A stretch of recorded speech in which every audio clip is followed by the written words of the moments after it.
Keegi ei julge talle eriti midagi teha. Pomm.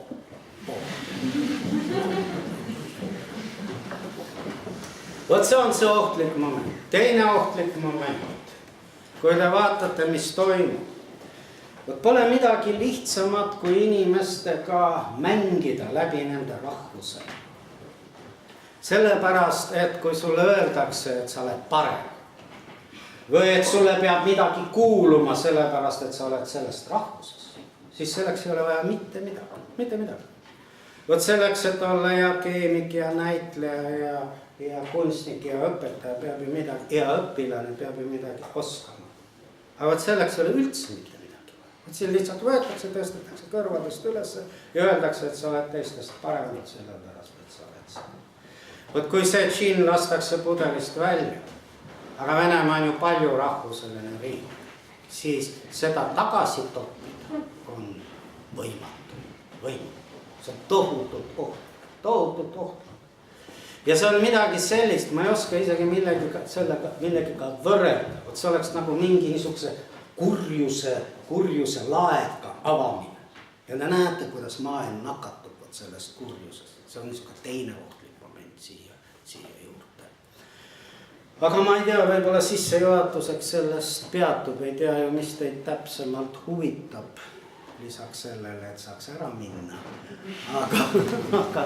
Aga te võite mu käest midagi küsida.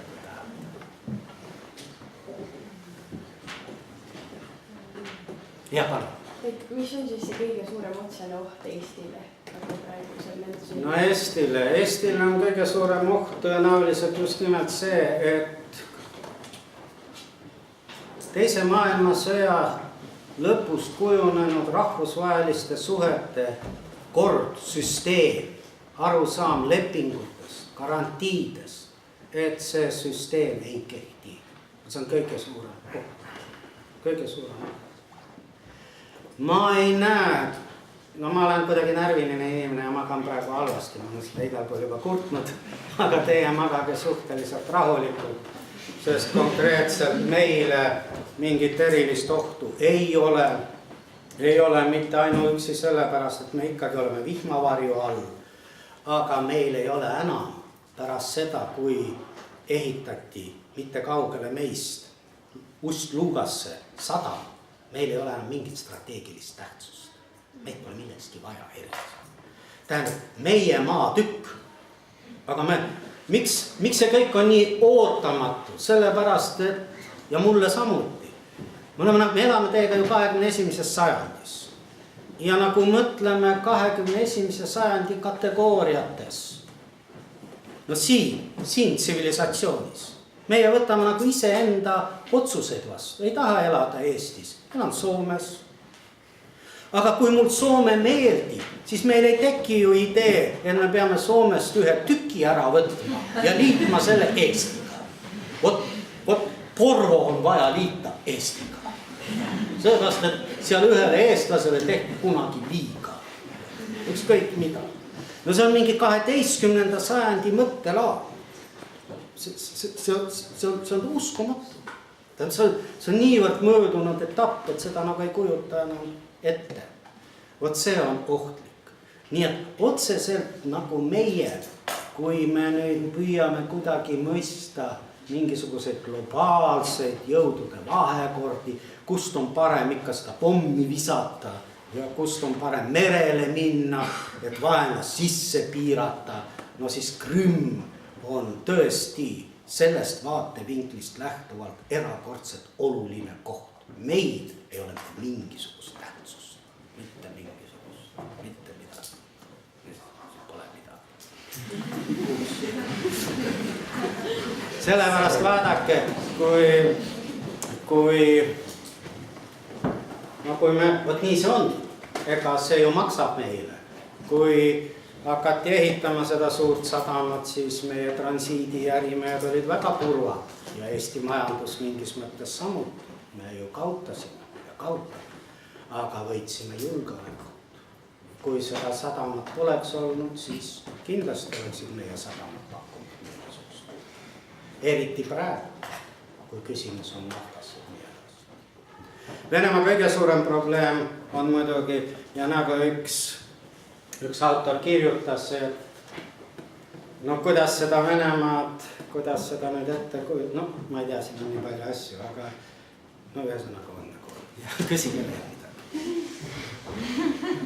Mul on see küsimus, et enne te ütlesite, et see toimub, aga Venemaal on nagu impeeriumi lagunemise sündroom mingi, jah. Aga teiste võib-olla, et võib-olla hoopis need sammud, et Ukrainasse sisse minna või Krimmi, et võib-olla just see, et ta tahab mingeid tükke tagasi. See ongi seesama, see on seesama. Prantslased viisid ju ka oma väed sisse, britid ka üritasid midagi teha, ikka loomulikult, see on kõik seesama, täpselt seesama. Aga see lõppeb ju ka täpselt sama. Ja kui te tahate prognoosi 200 aastat edasi, kui see kõik nii läheb, siis ma arvan, et see prognoos on täpselt samasugune ja see stsenaarium on täpselt samasugune, mis on nii iseloomulik Bütsantsile. Bütsantsile oma viimastes sajandites. Bütsants ju näeb oma vaenlast läänes, võitleb läänlastega ja ei pööra mingit tähelepanu sellele, mis toimub idas, kuni ühel heal päeval on türklased kohal ja neelavad selle alla. Kui te mõtlete tulevikule ja kogu see maailm jääb ikkagi mängima neid jõumänge ja domineerimisi ja nii, no ju see on bioloogiliselt inimestele nii omane, siis Venemaa ju orgaaniline liitlane on lääs. Ja tõenäoline, kui kõige mustem stsenaarium ellu läheb, kui nüüd kõik need kraanid kinni keeratakse, siis Venemaa hakkab meeleheitlikult otsima ja ta on püüdnud ja ta on vihjanud sellele. Venemaa ju peamine sissetulek on ju nafta ja gaas. Te ei leia ju praktiliselt ja relvad. Te ei leia ju mitte ühtegi toodet, millel oleks peale kirjutatud Made in Russia. Pole olemas. See oligi lugu, mille ma tahtsin teile rääkida, et üks inimene otsis, kas on Venemaal kruvikeerajad, mis oleks toodetud Venemaal. No ei ole. Kõik on ju sisse toodud. Tähendab, need on need toorained ja seda üritatakse siis Euroopa asemel müüa Hiinale. Teist alternatiivi ei ole. Mida vastu? Vastu tähendab kontsessiooni, maatüki, nii edasi.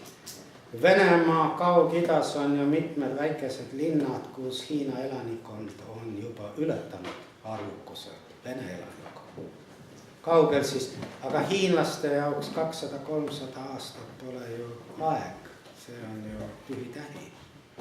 See kõik lõppeb Venemaa kadumisega sinna. Kui see niimoodi, kui see vastandamine läänele peaks selles variandis jätkuma. Ja muidugi, no nagu on, teate või ei tea, aga Venemaa majandus on, või Euroopa Liidu majandus on 7 Venemaa majandust. Nii et nad ei ole võrreldavad suurused. No sama on ka Ühendriikidega. Lihtsalt küsimus on selles, et meie eurooplased ju, kui banaan läheb 2 senti kallimaks, siis on meil ju katastroof. Venemaa on harjunud üle elama neid asju. Terve nõukogude aeg. Inimesed on uhked.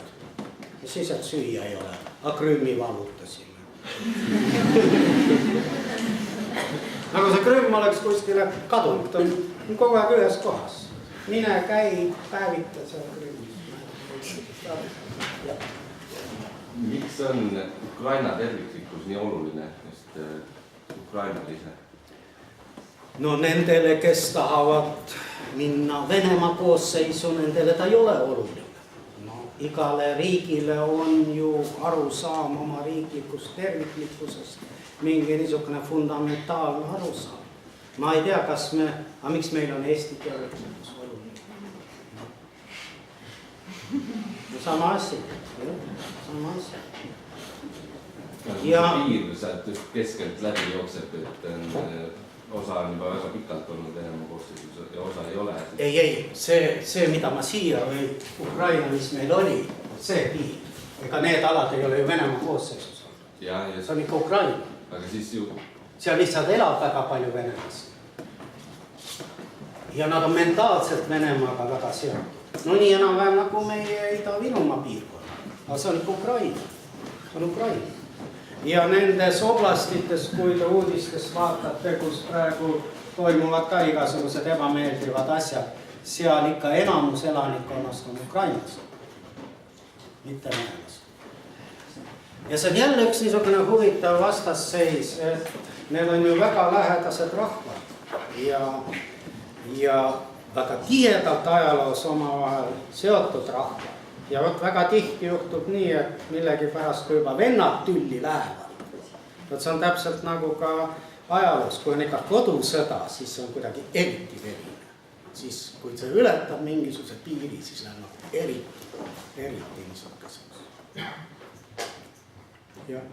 Aga kui tõenäoline on teie arust, et sõda kui selline tuleb ja kuidas ja kas see mõjutab meid siis ka? No kui tuleb, siis mõjutab niikuinii ja juba praegused sündmused on meid mõjutanud ja mõjutama hakkavad. Kindlasti, selles pole küsimust. See kõik, mis on toimunud, see on ikkagi midagi sellist, milleks mitte keegi polnud valmis. Just nimelt, mitte ainuüksi sellepärast, et midagi homme peaks nüüd toimuma, aga arusaam maailmast on muutunud. Mitte keegi ei kujutanud ette, et Venemaa võiks nii toimida. No nii ei toimitud juba 50 aastat. Mitte keegi siin Euroopa kultuuriruumis. Selleks ju see Euroopa Liit loodi, et need probleemid saaks lahendada teisel teel.